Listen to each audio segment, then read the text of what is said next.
Before we begin this podcast, please be advised that the following episode contains language that some listeners may find offensive and inappropriate.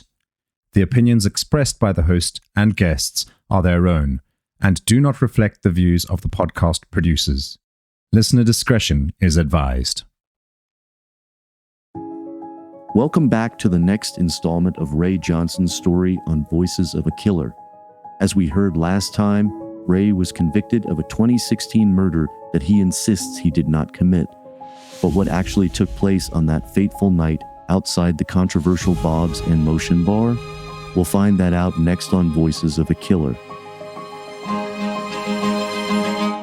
This KSHB News report you're about to hear was filmed just hours after the crime took place.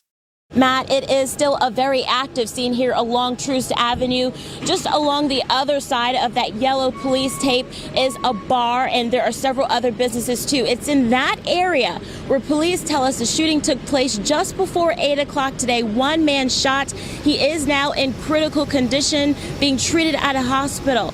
But police still out here looking for any sort of information. They're speaking with witnesses. They are looking for evidence. They are just trying to get a better understanding of this shooting and why it happened. Right now, they do not have a suspect. They are looking for someone. They do tell us that it is a black male that was seen running from the scene of this crime, but that is the only description that they have to go off right now. As soon as we learn any more information, Matt, we will pass that along to you. When Derek Wren was shot outside Bob's in Motion bar in 2016, police sprung into action. This was the latest shooting in a string of crimes that had plagued Troost Avenue and provoked public outrage for years. As tape was drawn around the scene where Derek's dead body lay, law enforcement was determined to provide quick answers and reassure the public that things were under control. Soon after, Ray Johnson was identified as the black man seen fleeing Bob's on the night of the crime, and investigators honed in on him as their prime suspect. Using surveillance footage and eyewitness testimony, prosecutors mounted a case against Ray. Footage from the bar showed Ray motioning to his friends to follow Derek when he left the bar. Several witnesses also attested to seeing Ray and Derek caught up in a physical altercation outside Bob's doors. And one witness from a passing vehicle testified that a man who matched Ray's physical description stood over the victim and shot him 3 or 4 times. When you put together the evidence like that, the case seemed cut and dry and Ray's guilt looked convincing. However, since the day he was taken into questioning, Ray Johnson has adamantly denied shooting Derek, maintaining his innocence.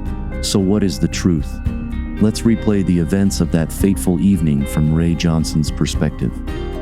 So, did you shoot that guy that night? No, I did not. Not even in self-defense? Not even in self-defense. I didn't ask nobody to do anything. So let's go back to that night, Ray. You're already at that bar before the victim? Yes. Okay. So you're there first. How long are you there for until he shows up, the victim? Maybe a couple hours, few hours. You have friends there with you? Not at first. When I got there, I was there by myself. Okay. First. And then the people came up there afterwards. This guy that got killed that night, did you know him from the neighborhood or anything? Nah, I don't even know dude like that. He been in the bar, I be in the bar, but we not friends. We never had no altercation, none of that. Yeah. So when he came in, how long did it take before there was friction? We never even had no words during that day. So nothing happened between y'all at all? No, actually his friend that was with him came up to me at the bar saying something to me, asking me for marijuana. And I told him I didn't have any. So does the prosecutor not try to claim that there's video of you and him having a physical altercation outside before he was gunned down? But that's the altercation that happened outside afterwards. In the bar, nothing happened, but you did have something happen on the outside? Yeah, in the bar, the only thing that happened was his friend came and asked me for some weed. And I don't even know these guys. Okay. So after he asked me for weed, and then he went out the door. So then when I got up to go out the door, the prosecution saying I looked mad going out the door after them. Yeah. But I don't even know him. And they said, the dude even said I don't know him. Did you kind of smart off to him and say, man, I don't even know you. Why would I fuck with you? Yeah, exactly. I looked at it, and he told, and it's, all of this is in black and white. Yeah. And this is in the police report. The other guy, he went down there and told the state that he was trying to buy weed from the other dude, and seen me with a shirt on that said basically cookies on it. And he said, well, he wanted to buy weed from me because I must have some. And that's how it all transpired at the beginning. Yeah. From this point on, you're fixing to get into a situation on the outside, and this guy winds up being dead. And let me tell you, there really is a huge chance that you're not the person that did this, because the prosecutors just want somebody. They want to make sure and put somebody away on a crime. But the fact that you're like, there's only so many people there, and you actually do have some kind of altercation on the outside with them, really makes it strong. So that's what I want to talk about. You finally make it to the outside. You actually have a physical altercation with the victim. Yes. What would make this happen? Okay. I went outside. I asked him, why does he have his people asking me for weed when he sells weed? And he said, we wanted what you have. And I said, I don't sell weed. He got the fidget, and his partner came close to me and swung on me. Their intentions was to rob me. That was what they was on. Okay. And the robbery turned sideways because the victim's car was parked around the corner with the keys in the ignition 2 blocks away. And the prosecutor didn't want to say that, but it's in the paperwork. They didn't tell the jury that. But I don't want to go into a long story because I will.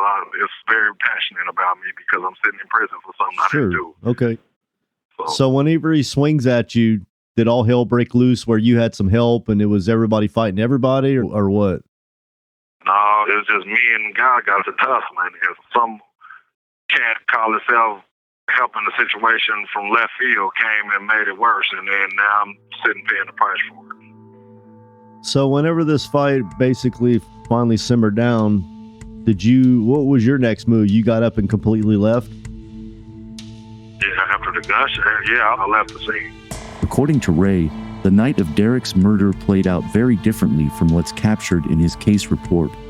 Although he freely admits to getting into a physical altercation outside Bob's, Ray insists that he is not Derek's killer.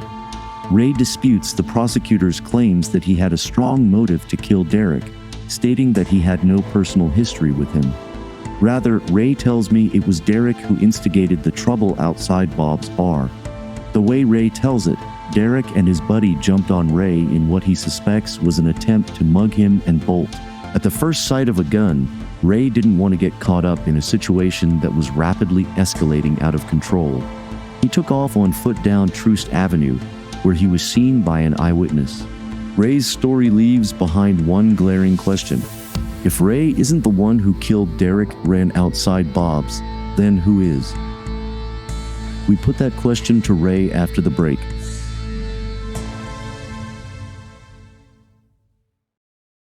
So here's the deal. You get in a fight with this guy and you basically leave after that, right? After the fight, you're gone. Do you stick around at all? Yeah. No, because like I said, as soon as in the middle of the fight is when the melee happened, and once that triggered off, I got the fuck away. I got away from that. And here's the thing, and here's exactly where the prosecutors, even though they may not have that guy that points you out or anything else, the reason they want to put somebody away is because now, moments after you fought these people, one of them gets shot and killed. And who would have done that just right there, right after that happened? You know what I mean? Is there somebody else that you think would have done that? Well, I mean, people all around that bar is in my neighborhood. So it could have been any one of people that called themselves trying to help me out. Well, I mean, that's clearly what it was. Yeah. And there was eyewitnesses, it says, quote unquote, to the physical altercation. Did people take the stand and talk about they pointed you out as being in a physical altercation? No one pointed me out. There's only one person that they put on the stand, and he said he was driving down the street doing 35 miles an hour with his head and shoulders out the window looking backwards from half a block away, and he's seen 5 minutes worth of stuff. That's the only witness. There ain't no bunch of witnesses. There's nobody else. Well, I think that's the one I was talking about whenever at the beginning there was a guy driving by. It's in one of the appeals. Did he actually point you out though? He said, "Hey, that's the guy." Never pointed me out. Never even said Ray Johnson did anything. what was the purpose of him taking the stand? Just to say that he did see somebody? But I mean, obviously there's going to be somebody, but he's not pointing you out on the stand? Yeah, that's what I didn't understand. And all of this is in black and white. Again, his whole testimony, everything he said on the stand, they never even asked him, was I the one? You know what I mean? But now, did they ever recover the murder weapon? No weapon. They don't have no weapon. They made 3 motives. They made up some motives that didn't even have no merit to it. They just threw a case together. And since I should have took the stand. Since I didn't take the stand and speak on my own behalf, they found me guilty of first-degree murder. Go ahead, I'll let you keep asking questions because I will keep going. Yeah, no, well, so here's what I want to ask you is also the guy that supposedly drove by also said that he saw you or someone standing over the person shooting that person, finishing them off. Yeah. Now, tell me, how could he see that? And he said he was going 35 miles. This all is 35 miles an hour, and he said he didn't look out the window backwards from half a block away. How could he see all of that? Sure. Did he point you out in the courtroom? That was you that stood over him and shot? I've never been pointed out ever. Nobody never said Ray Johnson did anything. So, yeah, this really could be a situation where, maybe this person was shot by somebody else, but I think right now what the prosecutors are doing, or the likelihood of that, is very slim. And you understand that if it isn't you, which obviously that's what you're pleading, it shows that the probability is there. You know what I mean? Yeah, the detectives have 2 witnesses that said they seen what transpired. They said both witnesses described the same thing: guy with dreads and a white T-shirt and a dark-skinned dude with a plaid shirt standing next to the body as the gunshots went off. So 2 witnesses. Yeah. 2 witnesses it is. And they both described the car driving away. And one of the witnesses videotaped the car because she said these are the people that was by the body. Not me. And they asked her, was I the one standing next to her? She said no. Ray gets riled up the more he talks about his case. He criticizes the shoddy case prosecutors put together, a conspiracy that he says was mounted against an innocent man. There was no hard DNA evidence or gunshot residue linking Ray to this crime. Instead, the prosecution's case hinged on the testimony of one eyewitness. As written in the court documents, this witness was driving in the backseat of a car when he saw somebody shoot the victim. The physical description he gave of the shooter matched what Ray was wearing that night. However, eyewitness testimony is more fallible than you might think. It's been shown that time distorts people's memories, and the leading questions of a prosecutor might convince somebody that they saw something they didn't. Ray questions the credibility of the witness who wasn't even at the crime scene. He doubts what they could have accurately seen from the back of a moving car a block away. It's also worth noting that, at the time, local police were under considerable pressure to close this case and show themselves as in control of the criminal activity around Bob's Bar. Could Ray, with his criminal record, have made a convenient scapegoat to take the fall for something he didn't do? Next time on Voices of a Killer, and in the final part of this story, Ray relives his day in court.